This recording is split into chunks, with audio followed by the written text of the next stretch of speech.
পররাষ্ট্র সচিবের দায়িত্ব ছাড়লেন মোহাম্মদ জসিম উদ্দিন। ভারপ্রাপ্ত পররাষ্ট্র সচিব হলেন রুহুল আলম সিদ্দিকী। অফিস আদেশ জারি।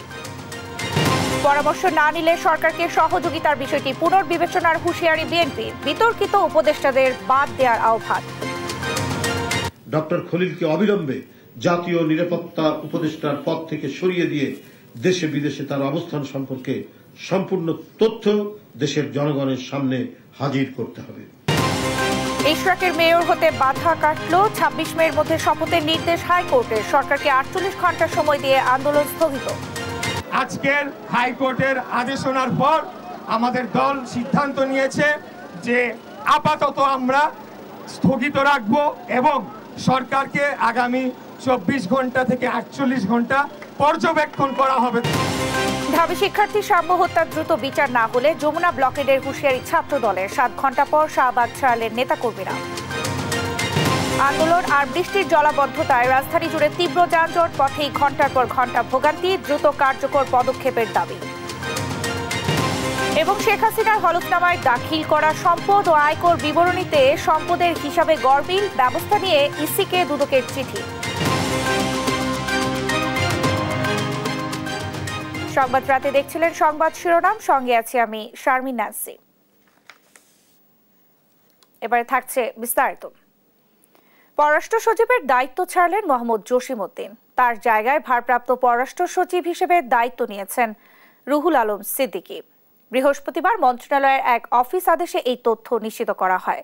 আদেশে জানানো হয়েছে শুক্রবার থেকেই এই আদেশ কার্যকর হবে।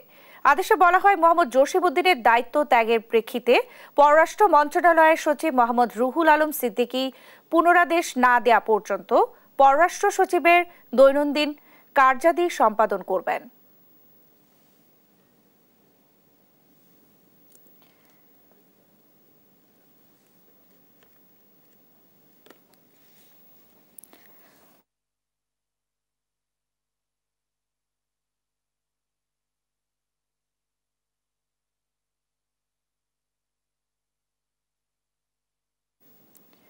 অন্তর্বর্তী সরকারের বিতর্কিত উপদেষ্টাদের বাদ দিয়ে অন্তর্বর্তী সরকারকে কেয়ারটেকার মোডে নির্বাচনের দিকে এগিয়ে যাওয়ার আহ্বান জানিয়েছে বিএনপি।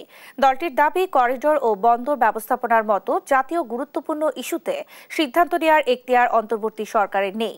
বিএনপির প্রস্তাব ও পরামর্শ বিবেচনা না করলে অন্তর্বর্তী সরকারকে সহযোগিতার বিষয়টি পুনর্বিবেচনার হুঁশিয়ারি দিয়েছেন নেতারা। সাইফুল রিপনের প্রতিবেদন। দেশের চলমান রাজনৈতিক পরিস্থিতি নিয়ে বৃহস্পতিবার গুলশানে চেয়ারপারসনের রাজনৈতিক কার্যালয়ে সংবাদ সম্মেলন করে বিএনপি। ফ্যাসিবাদ বিরোধী জাতীয় ঐক্যে লিখিত বক্তব্যে দলটির স্থায়ী কমিটির সদস্য ডক্টর খন্দকার মোশাররফ হোসেন বলেন, গেল ৯.৫ মাসে জন আকাঙ্ক্ষা পূরণ প্রশ্নের মুখে দাঁড়িয়েছে, জাতীয় ঐক্যেও ফাটল ধরেছে। অন্তর্বর্তীকালীন সরকারের সাম্প্রতিক কিছু কর্মকাণ্ডে সরকারের নিরপেক্ষতা নিয়ে জনমনে সংশয় সৃষ্টি হয়েছে। প্রধান উপদেষ্টার প্রেস সচিবের বক্তব্যে সমালোচনা করে তিনি বলেন, সব কাজ করার এখতিয়ার অন্তর্বর্তী সরকারের নেই।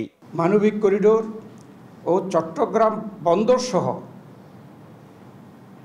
সরকারের বিভিন্ন বক্তব্য এবং কর্মকাণ্ডে জাতীয় স্বার্থ রক্ষিত হচ্ছে কিনা সেটা সর্বাগ্রে বিবেচনায় নেওয়া দরকার।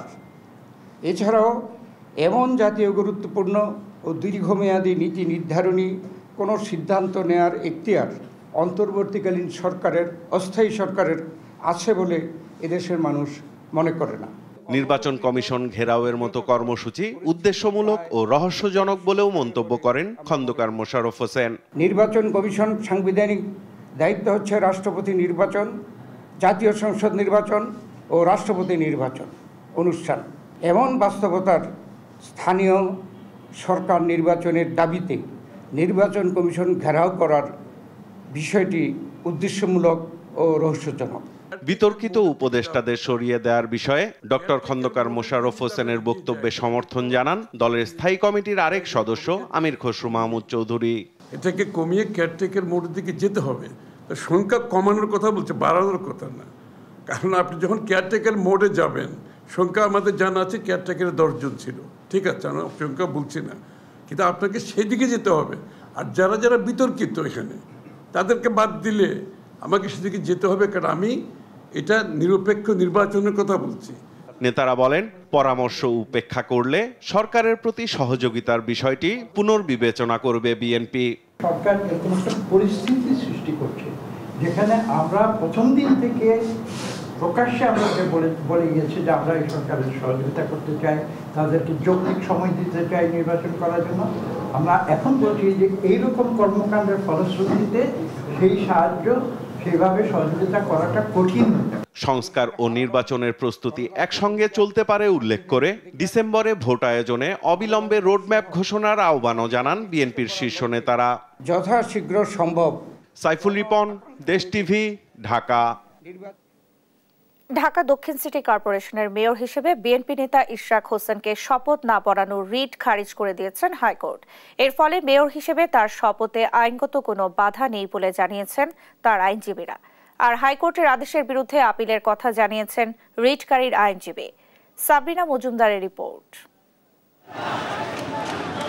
কয়েকদিন ধরে আলোচনার কেন্দ্রে বিএনপি নেতা ইশরাক হোসেনের মেয়র হিসেবে শপথ ইস্যুটি। একদিকে তার কাছে দায়িত্ব হস্তান্তরের দাবিতে চলছে বিক্ষোভ, আরেকদিকে মেয়র হিসেবে শপথ না পড়ানোর নির্দেশনা চেয়ে করা রিটের শুনানি।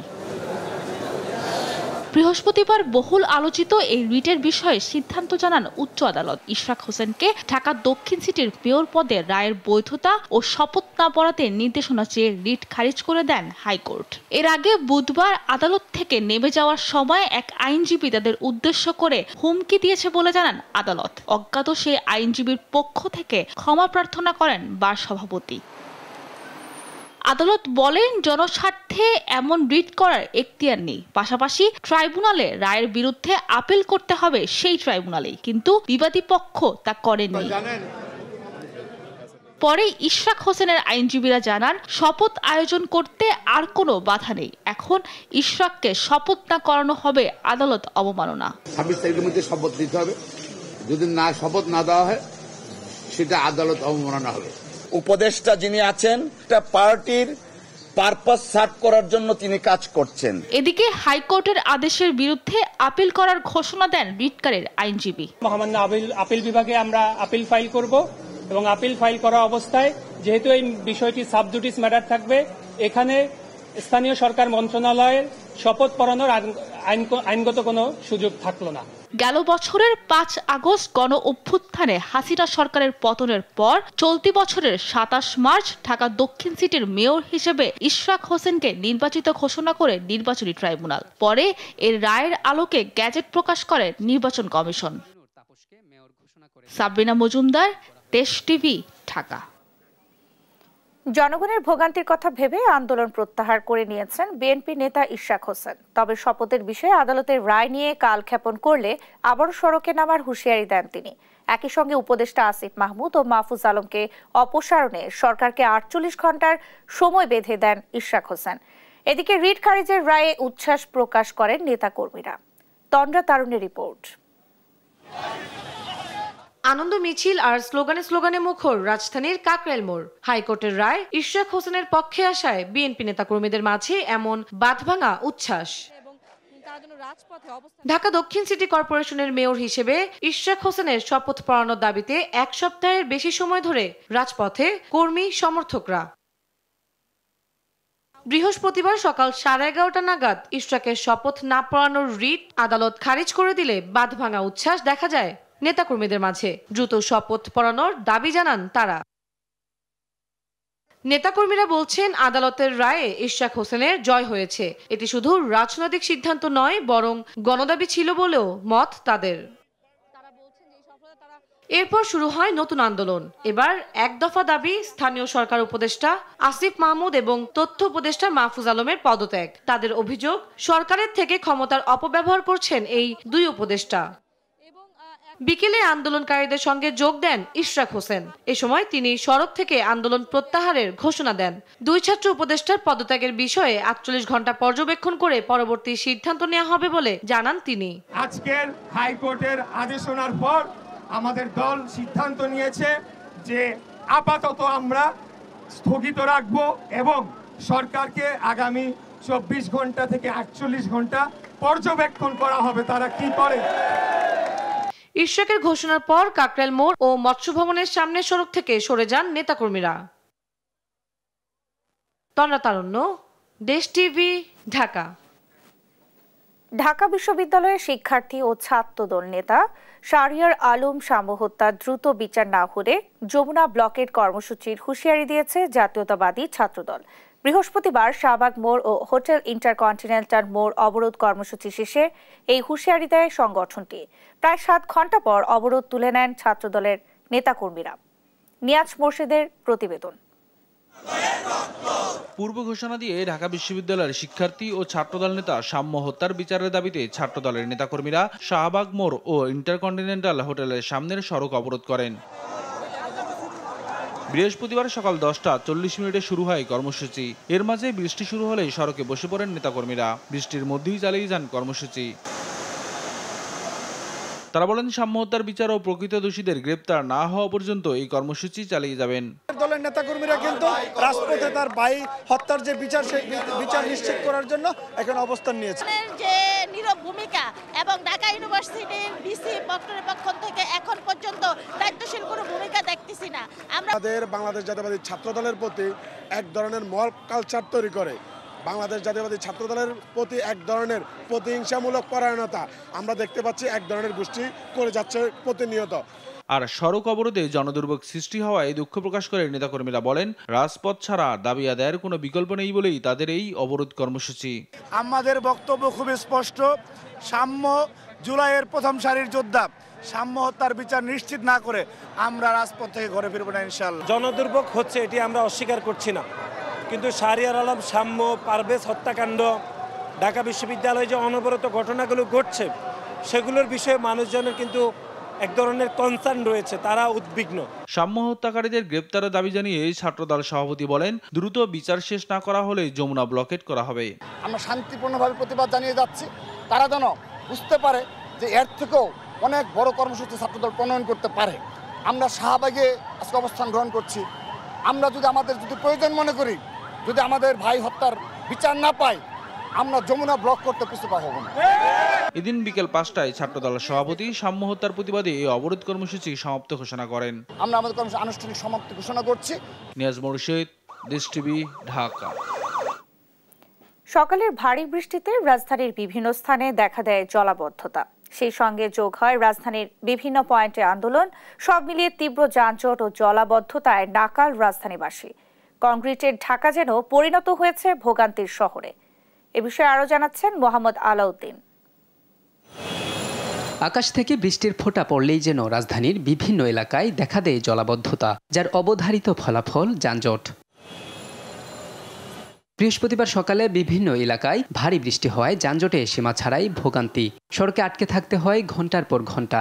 সময় মতো গন্তব্যে পৌঁছাতে পারেনি বেশিরভাগ মানুষ। জ্যাম যে হারে আমার মনে হয় না সাধারণ মানুষ ভালোভাবে চলতে ফিরতে পারতেছে। মানুষ খাইয়ে আসার না খাইয়ে আসে, অফিসে যাওয়ার সময় অফিসে গেলেও বসে দাঁড়িয়ে শুনতে হয়। ঠিক আছে, এই শুধু জ্যামের কারণে। সকাল থেকে তো মুষলধারে বৃষ্টি, আর অলিগলি তো সব একদম ভেসে গেছে। মানে স্কুল থেকে বাচ্চাকে এখন বাসায় কিভাবে নিয়ে যাব বুঝতে পারছি না। রাজধানীর অলিতে গলিতে পানি জমায় বিপাকে পড়েন পথচারীরা। আকস্মিক এমন জলাবদ্ধতায় নগর কর্তৃপক্ষের প্রতি ক্ষুব্ধ প্রতিক্রিয়া জানান অনেকে। সংশ্লিষ্ট যারা কর্তৃপক্ষ, যারা দেখভালের দায়িত্ব, তারা কিন্তু ওই পর্যন্তই। ঘুরে ফিরে বাজেট আসে, খরচ হয়, জনগণের ভোগান্তি থেকে যায়। এটার কোনো সলিউশন এখন পর্যন্ত দেখলাম না। জলাবদ্ধতার পাশাপাশি গুরুত্বপূর্ণ পয়েন্টে আন্দোলন কর্মসূচি নগরবাসীর ভোগান্তি বাড়িয়েছে কয়েক গুণ। প্রধান সড়কে যানবাহন চলাচল বন্ধ হয়ে যাওয়ায় তার প্রভাব পড়েছে রাজধানী জুড়ে।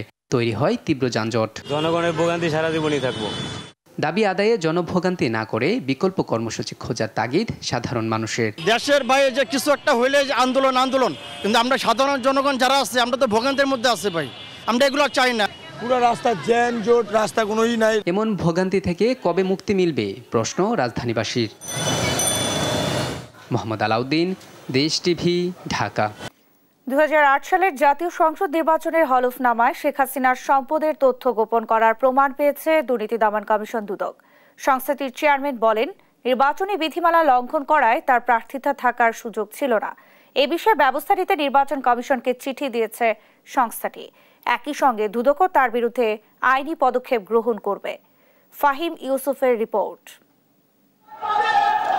2008 সাল থেকে টানা 4 মেয়াদে প্রধানমন্ত্রী হিসেবে দায়িত্ব পালন করেন পতিত আওয়ামী লীগ সভানেত্রী শেখ হাসিনা। 2014 থেকে 2024 বিগত 3 নির্বাচন নিয়ে প্রশ্ন থাকলেও 2008 সালের নির্বাচন ছিল গ্রহণযোগ্য। তবে দুদক সেই নির্বাচনে শেখ হাসিনার হলফনামার তথ্য নিয়ে প্রশ্ন তুলেছে। সংস্থাটি বলছে 2008 সালের নির্বাচনে 1,75,000 টাকার স্থাবর এবং 3,47 লাখ টাকার অস্থাবর সম্পদের হিসাব দাখিল করেন শেখ হাসিনা। তবে শেখ হাসিনার তৎকালীন সময়ে স্থাবর সম্পদ ছিল 33,66,000 টাকা আর অস্থাবর সম্পদ 5,18 লাখ টাকার। সব মিলিয়ে 2,03 লাখ টাকার বেশি সম্পদের তথ্য আড়াল করার প্রমাণ মিলেছে দুদকের অনুসন্ধানে। হলফনামায় প্রদত্ত তথ্য এবং বাস্তবে প্রাপ্ত তথ্যের মধ্যে বিশাল ব্যবধান। দুর্নীতি দমন কমিশন যখন কাজ করে, দুর্নীতি দমন কমিশনের কাজের মূল ভিত্তি দলিল, দস্তাবেজ এবং প্রাপ্ত প্রমাণ, কাগজপত্র ইত্যাদি। আমরা তার উপর ভিত্তি করেই এই তথ্যটি প্রদান করেছি। সংবাদ সম্মেলনে দুদক চেয়ারম্যান বলেন, তথ্য গোপন করায় শেখ হাসিনার প্রার্থিতা থাকার সুযোগ ছিল না। এ বিষয়ে ব্যবস্থা নিতে নির্বাচন কমিশনকে চিঠি দিয়েছে তারা। সাধারণভাবে আমরা যেটা বুঝতে পারি যে এতে প্রার্থিতা পদ বহাল থাকার কোনো কারণ নেই। সুতরাং আমরা এই বিষয়টি উত্থাপন করে আমরা নির্বাচন কমিশনকে পত্র দিয়েছি। আমার মনে হয় পরবর্তী সিদ্ধান্ত আপনারা নির্বাচন কমিশনের কাছে পাবেন।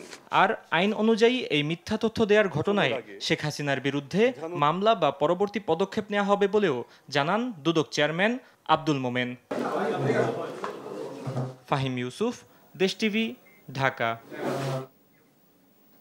যুবদল, স্বেচ্ছাসেবক দল ও ছাত্রদলের আয়োজনে বগুড়ায় তারুণ্যের সমাবেশ ঐতিহাসিক মিলন মেলায় পরিণত হবে বলে মন্তব্য করেছেন যুবদল সভাপতি আব্দুল মোনায়েম মুন্না। কেন্দ্রীয় নেতাদের সঙ্গে নিয়ে বৃহস্পতিবার সকালে বগুড়া প্রেস ক্লাবে সাংবাদিক সম্মেলনে তিনি এই কথা বলেন।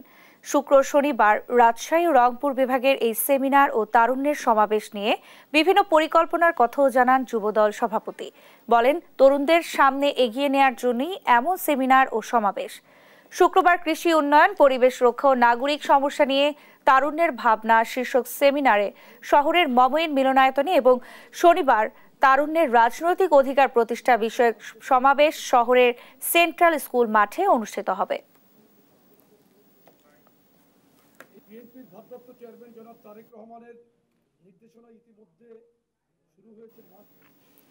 যশোরের অভয়নগরে দুর্বৃত্তের গুলিতে নোয়াপাড়া পৌর কৃষক দলের সভাপতি তরিকুল ইসলাম নিহত হয়েছেন। বৃহস্পতিবার সন্ধ্যায় এই ঘটনা ঘটে বলে নিশ্চিত করেছেন অভয়নগর থানার ভারপ্রাপ্ত কর্মকর্তা আব্দুল আলিম। জানা যায়, একটি ঘের নিয়ে বিরোধের জেরে বিকেলে এক সালিশের অংশ নিতে যান তরিকুল। সেখানে গোলাযোগ বাধে। এক পর্যায়ে দুর্বৃত্তরা তাকে লক্ষ্য করে গুলি চালায়। গুলিবিদ্ধ অবস্থায় স্থানীয়রা তাকে উদ্ধার করে হাসপাতালে নেয়ার পথে তার মৃত্যু হয়। এই ঘটনায় এলাকায় চরম উত্তেজনা বিরাজ করছে। জড়িতদের শনাক্ত গ্রেফতারে অভিযান চালাচ্ছে পুলিশ।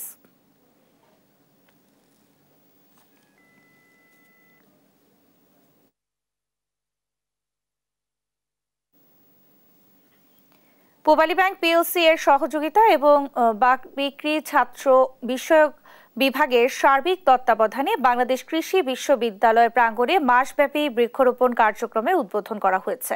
বৃহস্পতিবার বাংলাদেশ কৃষি বিশ্ববিদ্যালয়ের শহীদ মিনার প্রাঙ্গণে মাসব্যাপী এই বৃক্ষরোপণ কার্যক্রমের উদ্বোধন করা হয়। এ সময় প্রধান অতিথি হিসেবে উপস্থিত ছিলেন বাংলাদেশ কৃষি বিশ্ববিদ্যালয়ের উপাচার্য অধ্যাপক ডক্টর এ.কে. ফজলুল হক ভূঁইয়া।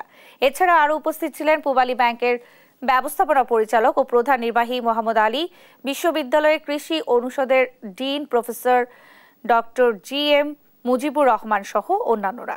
সমাজের উন্নয়নের পাশাপাশি নিজেদের বাঁচাতে পরিবেশ সংরক্ষণে আরও সচেতন হওয়ার উপর গুরুত্ব আরোপ করেন মোহাম্মদ আলী।